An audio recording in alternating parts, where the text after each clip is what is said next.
King Charles has named his youngest brother, Prince Edward, the Duke of Edinburgh. A surprising legal development has reignited speculation about the royal family's private affairs. The first 100 days of 2024 have been devastating for the monarchy. We saw the royal family hit by crisis after crisis.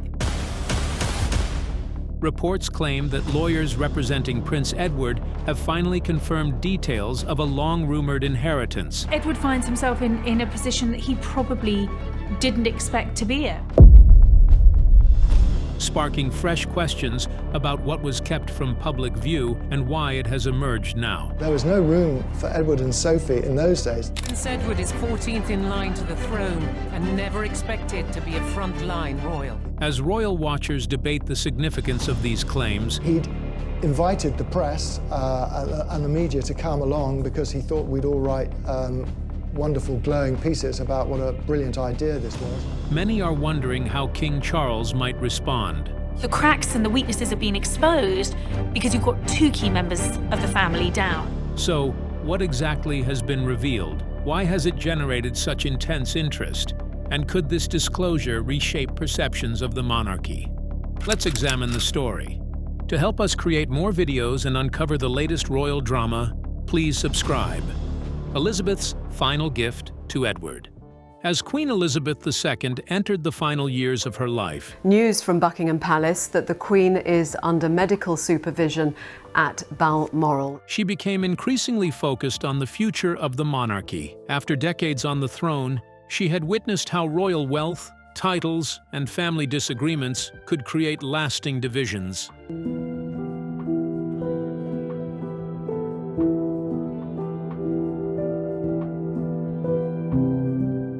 She understood that once she was gone, difficult decisions could become even more complicated. Rather than leaving important matters to chance, she carefully put plans in place to protect the people and traditions she valued most. Among her greatest concerns was her youngest son, Prince Edward.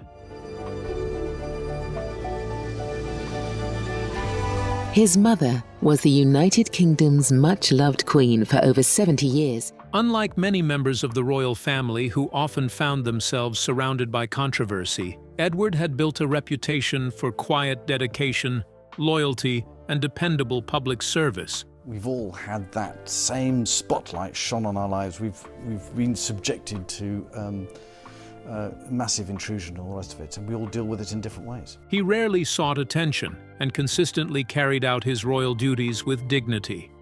Those qualities reminded both Queen Elizabeth and Prince Philip of the kind of steady commitment they believed the monarchy should represent. For that reason, the Queen was determined that Prince Edward should inherit the historic Dukedom of Edinburgh. This was no ordinary royal title. For more than 70 years, it had been closely linked to Prince Philip, whose lifelong service and unwavering support of the crown made the title one of the most respected in the royal family. It's an event designed to reflect Philip's long and eventful life, of course, and some elements of the service have been specially chosen by Her Majesty. By ensuring that Edward would eventually receive it, Elizabeth was preserving far more than a name. She was passing on a legacy built on responsibility, humility, and lifelong service. Yet, the Queen's preparations did not stop with the title itself. She also took steps to protect Bagshot Park, the magnificent residence connected to the Dukedom of Edinburgh. Bagshot Park, the royal family's most secretive royal residence. It's a wonderfully private place. And the home of their most powerful secret weapon, Prince Edward and his wife Sophie. With its impressive 120 rooms set across 51 acres within Windsor Great Park, the estate represents far more than royal luxury. It serves as the symbolic and practical home of the dukedom, carrying decades of royal history and tradition within its walls. Knowing how easily royal arrangements could change over time, Queen Elizabeth reportedly signed a formal letter of intent linking Bagshot Park directly to Edward's tenure as Duke of Edinburgh. Prince Philip, fully aware of the importance of such a decision, witnessed the document during the final chapter of his own life. Together, they recognized that future monarchs might make different choices unless clear protections already existed. That document became much more than a simple piece of paperwork. It represented the Queen and Prince Philip's final effort to safeguard Edward's future and preserve an important part of Philip's legacy.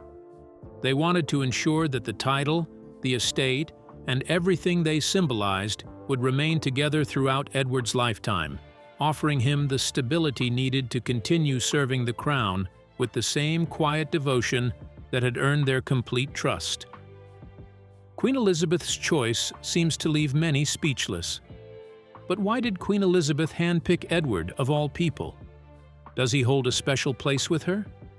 Let's find out. Queen Elizabeth's most trusted son. Prince Edward, the youngest child of Queen Elizabeth II and Prince Philip, was often seen as the son who shared one of the deepest and warmest connections with the late Queen. While every parent loves their children, many royal experts believe that Edward held a very special place in his mother's heart. Their remarkable bond began from the very moment he entered the world in 1964, when Queen Elizabeth made an unexpected decision that broke long-standing royal custom. Instead of following tradition, she asked Prince Philip to be by her side during the birth. At the time, this was highly unusual for members of the royal family and hinted that things would be different with her youngest child. Royal biographer Ingrid Seward has explained that Edward's birth marked an important change in the Queen's life as both a monarch and a mother. By then, she had gained more experience balancing the enormous demands of the crown with her family responsibilities. Unlike her older children, who spent much of their early years in the care of nannies while she carried out royal duties, Edward enjoyed far more personal attention from his mother. Rather than always being separated from him, the Queen would sometimes bring him into her private study, where he could happily play nearby as she worked through important government papers. These quiet moments helped create a close relationship that lasted throughout her lifetime. As Edward grew older, he continued to earn his mother's admiration. Unlike some members of the royal family, who often found themselves surrounded by controversy or media attention, Edward built a reputation for being calm, loyal, and hard-working. He quietly carried out his royal duties without seeking the spotlight, and those close to the family frequently described him as one of the monarchy's most dependable figures. His steady approach reportedly earned the Queen's complete confidence. That trust became even more valuable as the royal family faced difficult times. With Prince Andrew stepping back from public life and Prince Harry and Meghan choosing to leave royal duties, Edward and his wife Sophie took on a greater share of official responsibilities. Their willingness to serve without complaint strengthened the Queen's confidence in them even further. Sophie also developed an exceptionally close friendship with Queen Elizabeth. Together, Edward and Sophie often spent peaceful weekends with the Queen and Prince Philip, creating precious family memories while their children, Lady Louise and James, formed a strong bond with their grandparents. Many observers even noticed that the Queen seemed especially affectionate toward Edward, often treating him with the warmth usually reserved for the youngest child of the family. Perhaps the clearest sign of her faith in him was her long-held wish for Edward to inherit Prince Philip's title of Duke of Edinburgh. That carefully planned decision reflected not only royal tradition, but also the immense love, respect, and trust Queen Elizabeth placed in the son many believed had become one of her greatest sources of comfort and unwavering support. So, was Edward's position with Queen Elizabeth known to Charles? Could that be the reason why he decided to overrule Queen Elizabeth's decision? Keep watching. Edward's loyalty met with doubt. When Queen Elizabeth II passed away in September 2022, a new chapter began for the British monarchy. A few moments ago, Buckingham Palace announced the death of Her Majesty Queen Elizabeth II. King Charles III stepped onto the throne with a clear vision of how he wanted the royal family to operate. He believed the monarchy should become smaller, more efficient, and better suited to modern times. To make that happen, he began reviewing royal homes, finances, and long-standing arrangements that had existed for decades. every property, every expense, and every royal residence suddenly came under closer examination. Among the estates that drew attention was Bagshot Park, the historic home linked to Prince Edward after he became the Duke of Edinburgh in 2023. Although the title had only recently been passed to him, questions soon began to emerge about the future of the very estate that gave the title much of its history and identity. To many royal watchers, it seemed strange that the residence connected to the Duke of Edinburgh could now be viewed as just another property to be reviewed. Without Bagshot Park, the title itself would lose much of its meaning, becoming little more than an impressive name without the historic home that had long been associated with it. What made the situation even more heartbreaking was the enormous effort Edward had poured into preserving the estate. When he first took over the lease in 1998, Bagshot Park was far from the grand residence people imagine today. Years of neglect had left it in poor condition, and restoring it required an extraordinary commitment. Rather than expecting taxpayers to cover the costs, Edward chose to invest his own money. He spent well over £1 million at the beginning of the restoration, and as the work continued over the years, the total amount approached £3 million. He also paid the required rent and carefully followed every condition of his lease, showing respect for both the property and the rules that governed it. That is why the growing scrutiny surrounding Bagshot Park surprised so many observers. Edward had done everything expected of him.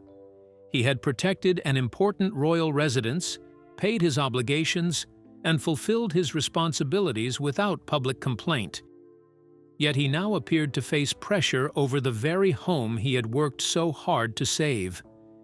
The contrast with Prince Andrew's situation made the story even harder to overlook. Andrew had lived at Royal Lodge for many years under financial arrangements that critics argued were far more generous. Yet, while questions surrounded Edward, who had met every obligation placed before him, the differences in treatment became impossible for many people to ignore.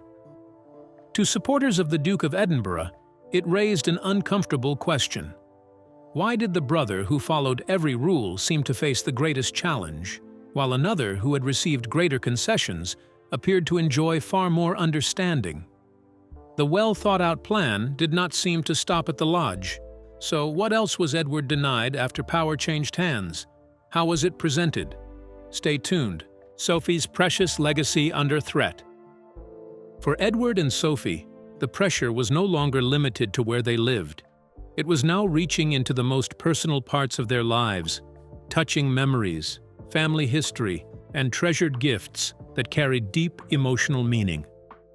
What had begun as disagreements over royal matters was now becoming something much more painful. The next surprise came when officials from Queen Camilla's office arrived, saying they were carrying out what they described as a routine review of royal jewelry. On the surface, it sounded like an ordinary administrative task. But as the inspection continued, it quickly became clear that one particular item was attracting far more attention than anything else. That item was Sophie's beloved anthem tiara. This was not just another royal jewel sitting inside a palace vault. The tiara held a remarkable story. It had been specially created for Sophie's wedding to Prince Edward in 1999, following the wishes of Queen Elizabeth II herself. The design beautifully combined antique pieces that had once belonged to Queen Victoria with newly crafted elements, creating a unique symbol that connected generations of royal history. Over the years, Sophie had proudly worn the tiara during some of the most important occasions of her royal life. It had appeared at state banquets, official ceremonies, and family celebrations. More than anything else in her collection, it represented her own place within the royal family. It was the one crown that truly felt like hers. Then came the recommendation that changed everything. Officials reportedly suggested that the anthem tiara should no longer be treated as Sophie's personal possession. Instead, it should be listed as crown property.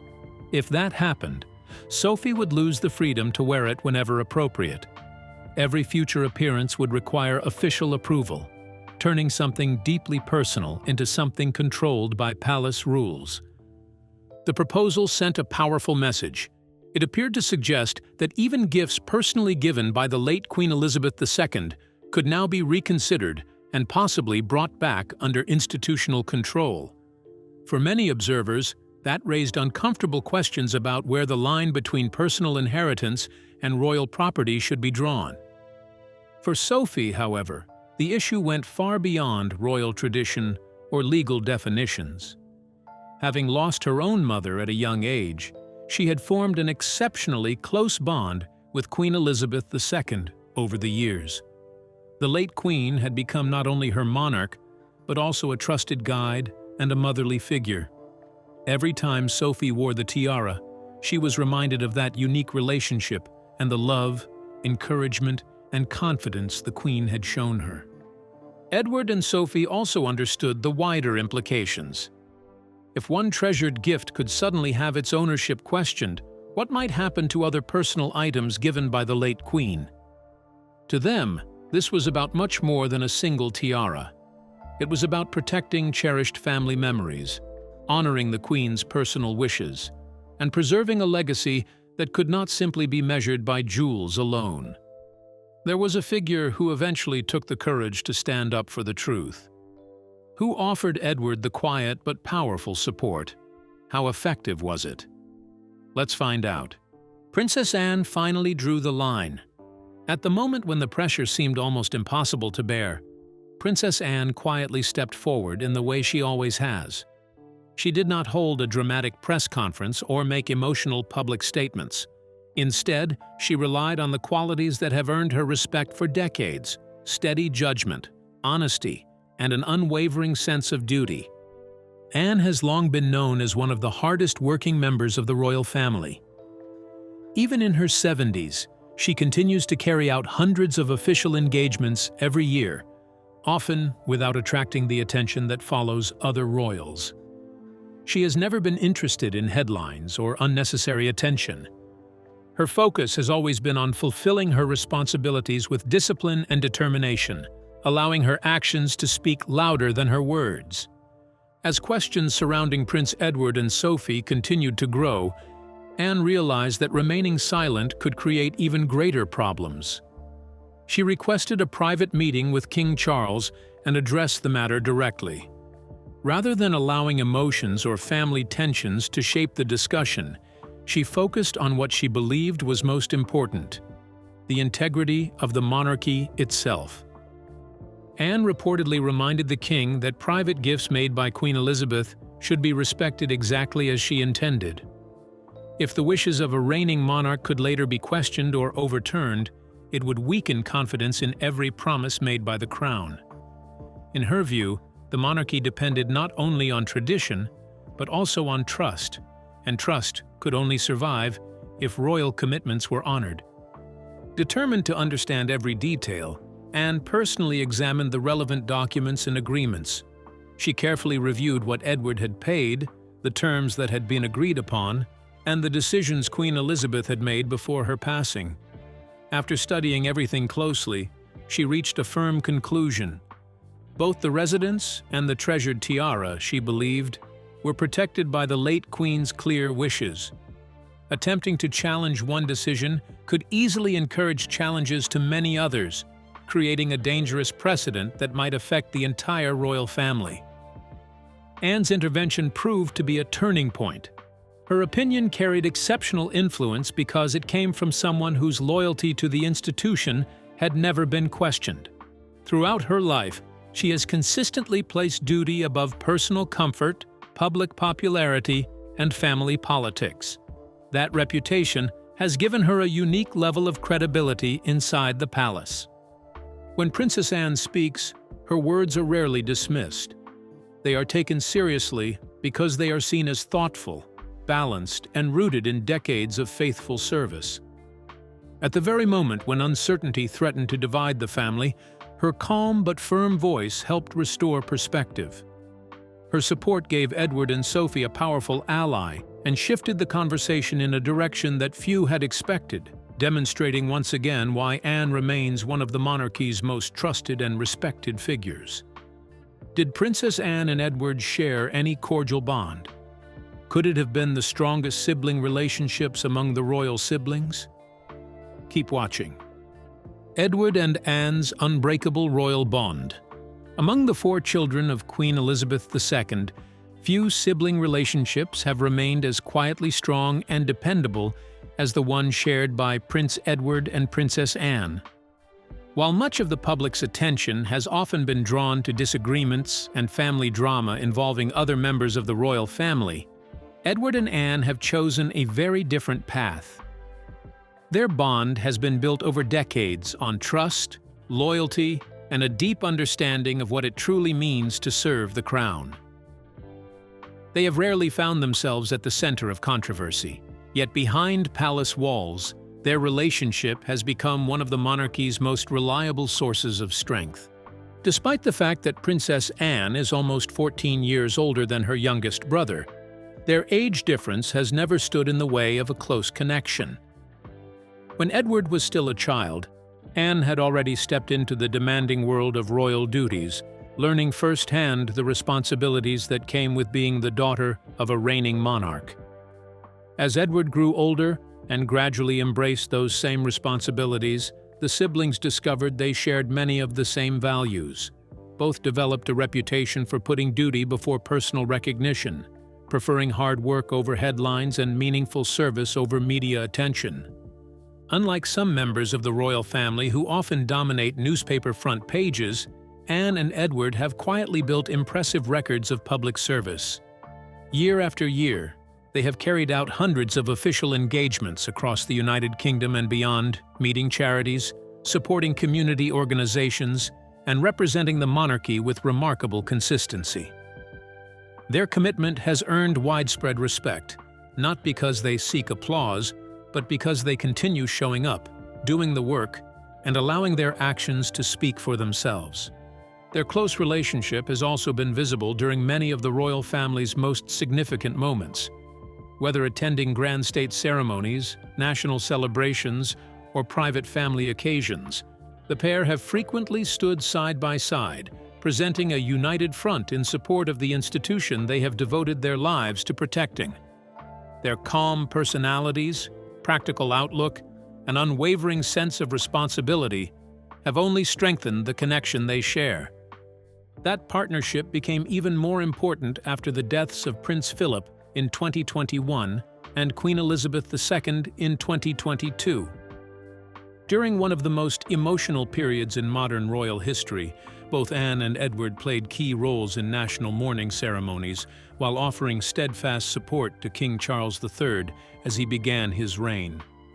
With a smaller group of working royals carrying greater responsibilities, the siblings willingly stepped forward to help shoulder the burden.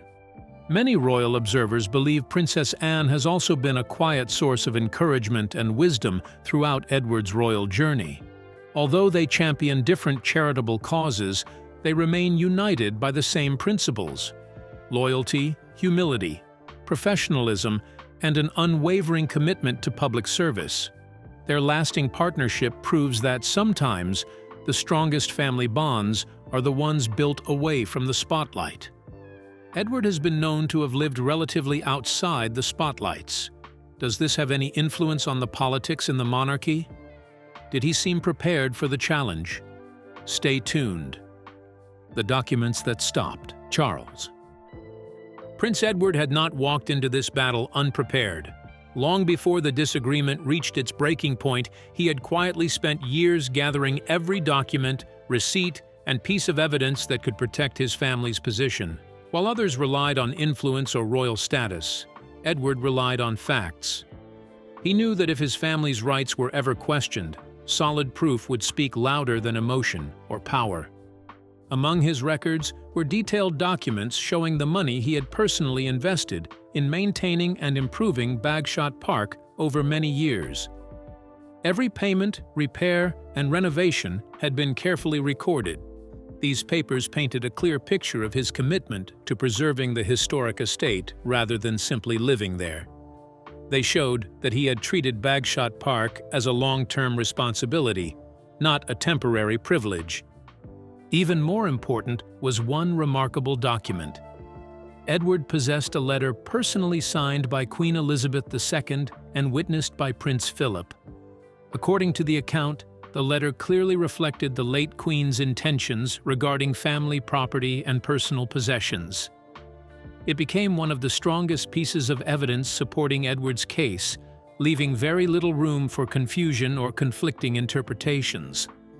As tensions continued to rise and pressure mounted behind palace walls, Edward's legal advisors made it clear they were fully prepared to defend him. They issued a firm warning that, if the dispute continued, they would have no choice but to make private correspondence from Queen Elizabeth public. Those letters reportedly revealed the Queen's unmistakable wishes that Sophie should remain the rightful keeper of her personal jewelry collection. They also contained private observations about Camilla that, if revealed, could have created significant public embarrassment and attracted intense media attention. The warning immediately changed the atmosphere. What had seemed like an escalating royal confrontation suddenly lost momentum. By the end of March 25, 2026, the reported claim over the tiara had quietly disappeared. At the same time, the review surrounding Bagshot Park came to an equally quiet conclusion. Edward's legal position was formally confirmed in writing, bringing the uncertainty to an end without the dramatic public showdown many had expected. Edward's success became more than a family victory. It showed that even royal authority has limits when faced with strong legal protections and careful planning. By patiently standing his ground, Edward safeguarded what he believed his parents intended for him, proving that quiet determination can overcome even the most powerful opposition. The question that many keep asking is why Edward would be denied his inheritance in the first place. Could there be a feud between the royal brothers? What must have prompted such a move from the king? Stay glued. The truth behind royal tensions. For years, stories about an alleged feud between King Charles III and his younger brother, Prince Edward, have continued to capture attention. Headlines have often hinted at a deep family divide, but when the details are examined more closely, the picture looks far less dramatic. Much of the speculation seems to trace back to one memorable disagreement rather than years of bitter hostility. Yet, as with many stories involving the royal family, a single moment was enough to fuel endless rumors and spark countless debates about what was really happening behind palace walls. One of the incidents most often mentioned reportedly took place during a royal visit to Scotland. According to royal biographer Ingrid Seward in Prince Edward, a biography, Charles, who has always held a deep affection for Scotland and its traditions, was disappointed when Prince Edward chose not to wear the traditional Scottish kilt at a family gathering. To Charles, the Highland dress represented far more than clothing. It symbolized history, respect, and a strong connection to Scottish culture, something he had embraced for much of his life. Edward, however, reportedly saw the situation differently. Rather than refusing out of disrespect, he simply explained that he did not feel comfortable wearing a kilt. Unlike Charles, he had not attended Gordonstoun School in Scotland, where many students develop a close appreciation for Scottish customs and traditions. Without that personal connection, Edward reportedly felt it would be unnatural to wear something that did not genuinely reflect his own experiences. His explanation was honest and personal, but it reportedly frustrated Charles, who believed the tradition deserved enthusiastic support from every member of the family. That brief disagreement quickly became the foundation for years of speculation. Some commentators portrayed it as proof of growing tension between the brothers, while others viewed it as nothing more than a difference in personality and perspective. Like many siblings, Charles and Edward appeared to have occasional disagreements without allowing them to destroy their relationship. In fact, the years that followed painted a very different picture. Prince Edward steadily became one of the monarchy's most reliable and hard-working members. As other senior royals stepped away from public duties, Edward quietly accepted greater responsibilities, supporting the king at official engagements and helping maintain stability within the institution. His commitment never appeared to weaken. Perhaps the clearest sign of their enduring relationship came in 2023, when King Charles fulfilled the long-held wishes of Queen Elizabeth II and Prince Philip by granting Edward the title of Duke of Edinburgh. For many royal observers, that decision spoke louder than years of rumor and speculation. Rather than revealing a lasting family feud, it suggested a relationship built on loyalty, shared duty, and mutual respect. While some critics continue to argue that public appearances simply protect the monarchy's image, the available evidence points more toward occasional family disagreements than an enduring or bitter conflict. The monarchy seems to be caught in a tug of war.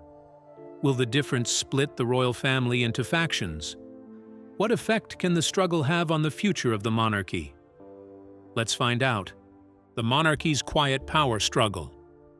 For many people watching from the outside, this disagreement exposed something much bigger than a simple family misunderstanding. It highlighted deeper divisions that have quietly been growing within the royal family for years. What once appeared to be a united institution now seems to have two very different groups, each with its own vision for the monarchy's future. At the heart of Buckingham Palace, King Charles and Queen Camilla continue to promote a modern, smaller monarchy. Their goal is to reduce the number of working royals, simplify royal duties, and reshape the institution to fit changing times. They believe this approach will make the monarchy more efficient and easier to manage in the years ahead. Away from the palace, however, another influence has quietly become stronger. Princess Anne, Prince Edward, and Sophie have continued to stand together, choosing consistency over publicity. Reports have often suggested that Prince William and Catherine also appreciate their steady approach, even if they rarely make their views public. Rather than creating headlines or fueling public conflict, this group has focused on preserving the values that Queen Elizabeth II spent decades establishing. They appear determined to protect her legacy, believing that change should happen carefully and respectfully instead of through sudden decisions that could weaken long-standing traditions. Their approach has been calm, but remarkably firm. Instead of responding with public criticism or emotional statements, they have relied on patience, careful planning, and quiet determination. Sometimes, the strongest message is delivered without raising one's voice, and that is exactly how they have handled this difficult period. For Prince Edward and Sophie, this moment also carries a deeply personal meaning because of their children, James and Lady Louise. As they watched these events unfold, they saw their father remain composed under intense pressure. They witnessed him preparing carefully, understanding his legal position, and standing up for what he believed was right without creating unnecessary conflict. Those experiences are likely to leave a lasting impression, shaping how they understand responsibility, duty, fairness, and the role they may one day play within the monarchy. For King Charles, the situation presents an uncomfortable challenge. Although he remains the sovereign and holds the highest authority within the royal family, leadership depends on more than titles alone. It also depends on trust, respect, and confidence among those closest to the throne. When a family member feels compelled to rely on legal safeguards to protect personal rights from pressure believed to come from the king's own circle, it signals a relationship that has become strained. Even if public tensions eventually fade, rebuilding confidence behind palace walls is rarely quick or easy. Trust, once weakened, often takes years to restore, leaving lasting effects that can quietly influence family relationships and the future direction of the monarchy for a long time to come. While Charles's tenure taps down, all eyes are on William. What does the future hold for the monarchy? Will there be more transparency and better reforms? Stay tuned. Edward's quiet victory reshapes monarchy. As the royal family moves into a new chapter, the balance of power and tradition is quietly changing. King Charles remains on the throne, but attention is steadily turning toward the future and the day Prince William will eventually become king. During this period of change, decisions that were once left unquestioned are now being looked at more carefully. Long-standing promises, private agreements, and family traditions are all being measured against the vision for a modern monarchy. It is a time when the past and the future are meeting, and not every expectation survives that meeting unchanged. Throughout these changes, Princess Anne has continued to prove why she is so widely respected. She has never relied on grand speeches or dramatic public displays. Instead, her influence comes from years of loyalty, discipline, and an unwavering commitment to duty. Prince Edward, on the other hand, demonstrated the value of patience and careful planning. Rather than rushing into conflict, he quietly prepared, understood the rules, and stood firm when it truly mattered. Together, Anne and Edward sent a powerful message that some commitments made by previous monarchs carry lasting weight. They reminded everyone that history cannot simply be rewritten because circumstances have changed. The developments surrounding Bagshot Park and the treasured tiara may one day be remembered as far more significant than they first appeared. They were not simply about a home or a royal jewel. Instead, they became symbols of something much larger: the struggle to preserve trust, honor past commitments, and define the limits of authority within the royal family. While these events unfolded quietly, they revealed how the monarchy often settles its most important disagreements. There were no dramatic confrontations, no public arguments, and no sensational headlines driving the outcome. Instead, success came through careful preparation, well-kept records, legal understanding, determination, and the quiet confidence of those who believed that promises should be respected. The monarchy has survived centuries because it knows how to adapt while holding firmly to its foundations. That balancing act continues today. The institution is becoming smaller, more streamlined, and increasingly focused on defining clear responsibilities for each working royal. At the same time, there is a growing determination to protect traditions that have shaped the crown for generations. Prince Edward's firm but measured stand reflected that changing reality. His actions showed that the future of the monarchy will not be built only through bold reforms, but also through safeguarding the principles, agreements, and values that have guided the royal family for decades. So, what do you think about Prince Edward's efforts to reclaim his inheritance? Do you really think Charles intends to take over completely? We'd love to hear your opinions in the comments below. And don't forget to like and subscribe.